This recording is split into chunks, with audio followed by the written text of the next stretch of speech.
दोस्तों, आज हम अध्ययन करेंगे। ये बुक है हमारा भूमंडल। ये दोस्तों उत्तर प्रदेश माध्यमिक शिक्षा परिषद की किताब है, कक्षा 7 की किताब है। तो इसके चैप्टर पृथ्वी के स्थल स्वरूप के बारे में हम पढ़ाई करेंगे। तो दोस्तों, आइए इस चैप्टर को देखते हैं। तो एक सेकंड। तो हाँ, पृथ्वी के धरातल पर हमें विभिन्न प्रकार की स्थलाकृतियाँ देखने को मिलती हैं। तो दोस्तों, आप देखते होंगे कि हमारी पृथ्वी पे विभिन्न प्रकार की स्थलाकृतियाँ हैं, जैसे कि पहाड़ पर्वत हैं, ठीक है, समुद्र है, पठार है, ठीक है। तो ये क्या है, विभिन्न प्रकार की स्थलाकृतियाँ हैं। तो ये हमें अपने पृथ्वी के देखने को मिलती हैं। तो दोस्तों, इसका निर्माण कैसे होता है, इनको किस वर्गों में बांटा जाता है। तो पहले आइए देखते हैं हम जो पृथ्वी पे उच्चावच उच्चावच को मैं बताता हूँ तो क्या बोलते हैं, इसको रिलीफ बोलते हैं, रिलीफ फीचर्स, ठीक है। जो रिलीफ होता है, या इसको यहाँ पे लिखा हुआ है उच्चावच, कितनी श्रेणियों में बांटते हैं। तो देखो दोस्तों, पहला है प्रथम श्रेणी के उच्चावच। जो प्रथम श्रेणी के उच्चावच हैं, तो दोस्तों ये जैसे महाद्वीप या महासागर, जैसे हमारे एशिया, अफ्रीका, उत्तरी अमेरिका, दक्षिणी अमेरिका, ऑस्ट्रेलिया, इस टाइप के महाद्वीप में बांटा है। या हमने महासागर, प्रशांत महासागर, ठीक है, हिंद महासागर, इस टाइप से महासागरों में बांटा है। तो ये प्रथम श्रेणी के उच्चावच हैं, ठीक है। उसके बाद द्वितीय श्रेणी के कौन कौन से हैं, पर्वत, पठार एवं मैदान। ये हमने द्वितीय श्रेणी के उच्चावच हैं, या तो पर्वत हो सकता है, या पठार हो, या कोई समतल मैदान हो, जैसे हमारा गंगा यमुना दोआब रीजन है। और तीसरा, तृतीय श्रेणी का क्या है, टीला या नदी की घाटियाँ हो गई, या डेल्टा हो गया। तो ये 3 श्रेणी में बांटा गया है। अब दोस्तों, स्थलाकृति क्या होती है, टोपोग्राफी क्या होती है। जो पृथ्वी के सतह पे आकार बने होते हैं उन्हीं को स्थलाकृति कहते हैं। जैसे आपने देखे होंगे कि कोई जगह ऊंचा है, कोई जगह ढलान पे बसी हुई है, पहाड़ के ये स्लोप पे जो होते हैं वो ढलान पे बसे होते हैं। तो इन्हीं को स्थलाकृति वगैरह बोलते हैं। और उच्चावच क्या है, धरातल की ऊंचाई निचाई से बनने वाली पैटर्न को उच्चावच कहते हैं।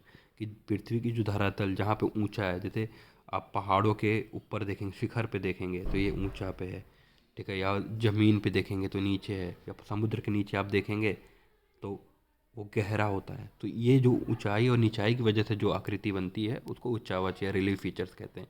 या जैसे आप इस इमेज में देखिए, ये देखिए पर्वत ऐसे है, पठार क्या है, थोड़ा सा उठा हुआ है, ये मैदान है एकदम नीचे, समुद्र से थोड़ा सा ऊपर है, ये डेल्टा है, ठीक है, ये नदी की घाटी है, पहाड़ी है, ये पहाड़ी पहाड़ से थोड़ी सी छोटी होती है। पर्वतों के श्रृंखला जो होते हैं तो इनको पर्वत श्रृंखला कहते हैं। तो दोस्तों, ये हमारी धरती पे स्थलाकृतियाँ हैं, ठीक है दोस्तों। आइए अब आगे बढ़ते हैं। अब आइए देखिए इस लाइन में क्या लिखा है, चट्टानों की पर्वत पहाड़ियों या पठार के निर्माण में महत्वपूर्ण भूमिका होती है। तो दोस्तों, पर्वत पहाड़ियों या पठारों के निर्माण में सबसे महत्वपूर्ण भूमिका किसकी होती है, चट्टान की। चट्टान नरम है कि कठोर है, ठीक है दोस्तों। तो इसके विपरीत कम दृढ़ता वाली चट्टानें जैसे चिकनी मिट्टी, बालू आदि से मैदान, टीले, छोटी और नीची पहाड़ियों का निर्माण होता है। तो दोस्तों, जो पर्वत का निर्माण या पहाड़ियों का निर्माण होता है ये कठोर पर्वत से चट्टान से होता है। और जो नरम चट्टानें होती हैं उससे आप मैदान बनते हैं, टीले या छोटी नदियों, छोटी पहाड़ियाँ बनती हैं, ठीक है दोस्तों। तो आइए एक एक करके हम द्वितीय श्रेणी के स्थल स्वरूप देखते हैं। तो एक बार फिर से बता दूं, जो द्वितीय श्रेणी के स्थल स्वरूप क्या क्या होते हैं, पर्वत, पठार या मैदान। तो उसमें से सबसे पहले आता है पर्वत। पर्वत को देखते हैं। तो पर्वत क्या है, सामान्यतः आसपास के धरातल से ऊंची स्थलाकृतियों को पर्वत कहते हैं। तो दोस्तों, जैसे आसपास की जो जितनी भी आकृतियाँ हैं उनसे जो सबसे ऊपर होता है ऊंची आकृतियों को, इसको पर्वत बोला जाएगा, ठीक है दोस्तों। जैसे हमारे यहाँ हिमालय पर्वत है, तो हिमालय पर्वत ऊंचे, जब धरातल से ऊंचे पे बसा है।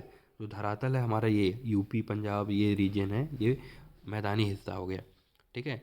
तो अगर पर्वत आपस में कई पर्वत की श्रृंखला हो तो उनको माउंटेन रेंज या पर्वत श्रेणी कहते हैं। जैसे हिमालय एक पर्वत का समूह नहीं है, वो कई पर्वतों को मिलकर बना है, चाहे उसी में कंचनजंगा पर्वत है, अन्नपूर्णा है, एवरेस्ट है, केटू है।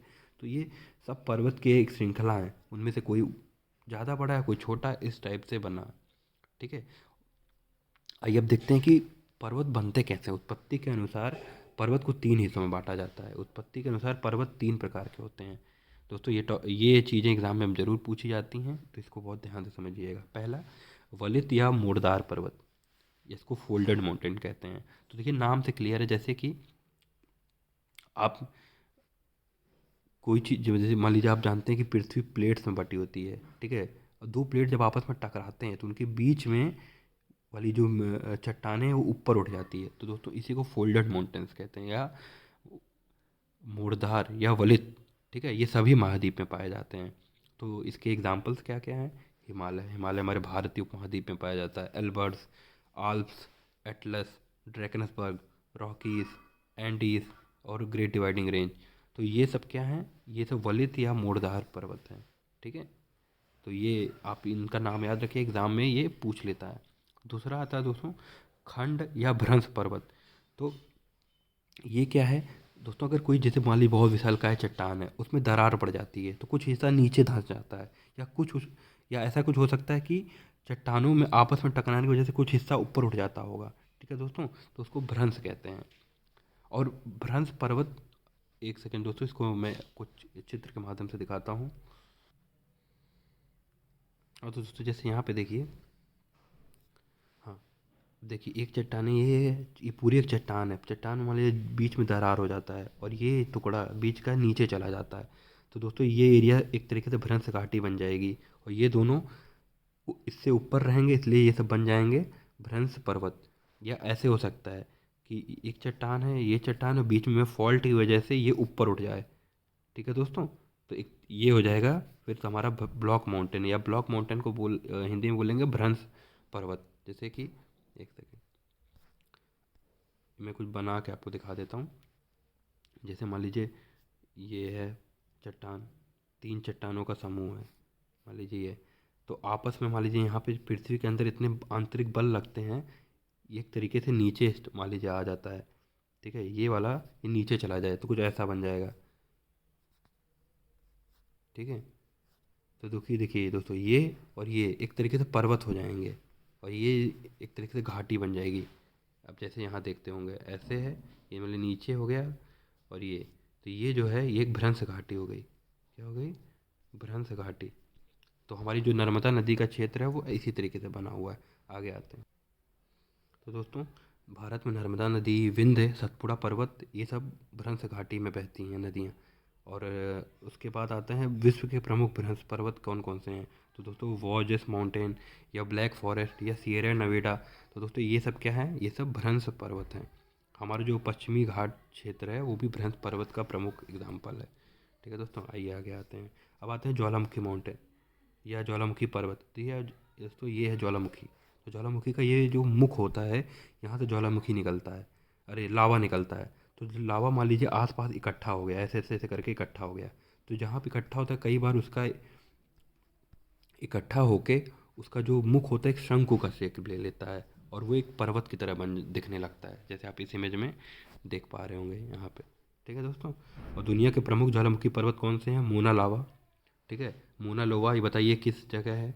चिम्बोराजो, क्राकाटाओ, विसुयस, पिलियन। तो दोस्तों ये सब क्या है? वोल्केनिक पहाड़ है। हमारे भारत में भी एक पाया जाता है जो अंडमान निकोबार द्वीप समूह में बैरन द्वीप है।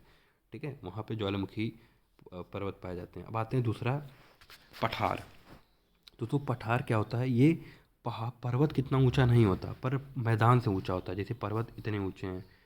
तो और तो पठार ऐसा कुछ होगा, एक टेबल की तरह दिखेगा, जैसे आप टेबल देखते हैं। ठीक है, मान लीजिए टेबल है। हाँ, तो ये जो है क्या है? ज़मीन से ऊपर है और चौकोर टाइप में उठा हुआ है। जैसे पहाड़ तो उसका त्रिभुज वाला ऊपर शंकु होता है, पर ये टेबल की तरह टाइप का वर्गाकार या आयताकार शेप में होगा। तो इस टाइप से पठार होते हैं। ठीक है, और ये सपाट होते हैं, तो यहाँ पे खेती वगैरह बहुत आराम से हो जाती है। तो अफ्रीका महाद्वीप पूरा अधिकांश पठार की तरह ही है। ठीक है, भारतीय जो प्रायद्वीपीय भाग है, पेनिनसुला है, वो भी पठार है। तो विश्व के प्रमुख पठार कौन कौन से हैं? साइबेरिया का पठार, ठीक है, पश्चिमी ऑस्ट्रेलिया, ब्राज़ील, कोलंबिया, कनाडा। ठीक है, अब आगे आते हैं मैदान। तो दोस्तों भूपटल का जो सबसे समतल एरिया होता है उसको मैदान कहा जाता है। इसमें ढाल बहुत कम होती है, जैसे मैदानी भाग है तो ढाल बिल्कुल कम रहेगी। ठीक है, पहाड़ों पे ढाल बहुत ज़्यादा है, जैसे आप यहाँ देख सकते हैं। मान लीजिए पहाड़ी क्षेत्र है तो पहाड़ पे ढाल देखिए कैसा है। ठीक है, पठार पे भी थोड़ा बहुत ढाल रहता है, पर मैदानी भाग में एकदम बराबर रहता है। तो जो उत्तर भारत का मैदान है वो विश्व का बहुत ही प्रमुख मैदान है, यहाँ पे खेती बहुत अच्छी होती है। साथ में यूरोप का मैदान, चाहे साइबेरिया का मैदान, चाहे वांगो का मैदान, चाहे उत्तरी अमेरिका का मैदान या मध्य एशिया का मैदान। तो दोस्तों ये चैप्टर यहीं समाप्त होता है। आपको ये वीडियो कैसा लगा आप जरूर कमेंट करके बताइए, और इसके अगले चैप्टर के वीडियो के लिए हमारे चैनल को सब्सक्राइब करके रखिए। बहुत बहुत